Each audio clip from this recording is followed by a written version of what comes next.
Hindi ako madalas humingi ng tulong at hinahawakan ko ang sarili kong pagpapagaling. Kapag kailangan ko ng isang tao, doon ko na malalaman na masama pala.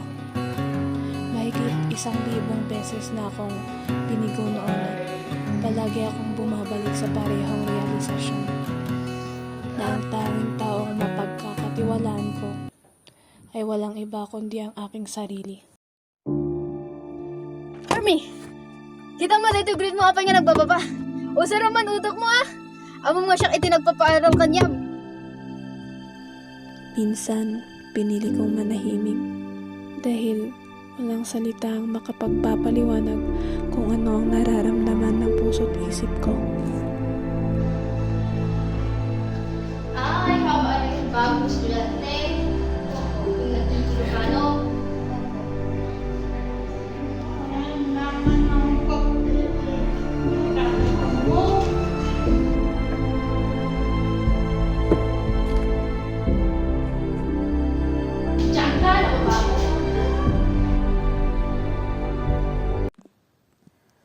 Alam ko, sinubukan ko ng maraming beses.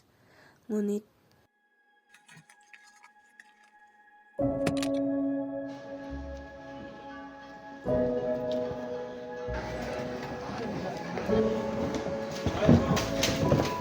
natatakot ako na muling mabigo. Natatakot ako na hindi maging sapat na mabuti para sa aking kapwa at sa aking mga kaibigan.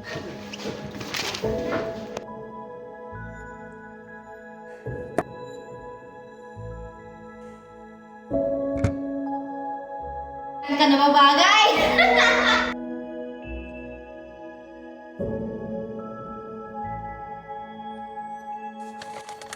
Para itong isang papel na napupunit sa pagdurusa ang dinaranas ko kung saan ang sugat ang muling sumili.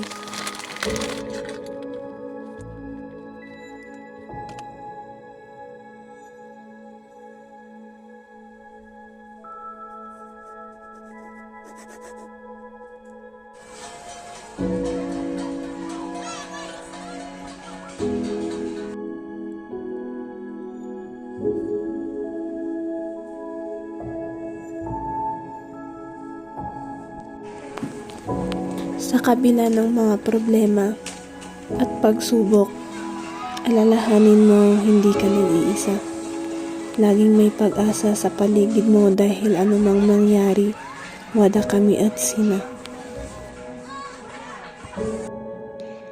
Sa ating kalagayan, hindi lang unti-unti ang mga naaapi sa atin. Ikurot man, tagalulans man, lahat tayo ay naaapi dahil sa ating mga pagkakakilanlan. Pero magpapaapi ka ba sa mga taong halos lait lang ang gawa? Ipakita natin ang ating kakayahan. Ang takuot man bibinadang, ipakita natin na hindi tayo basta-bastang naaapektuhan.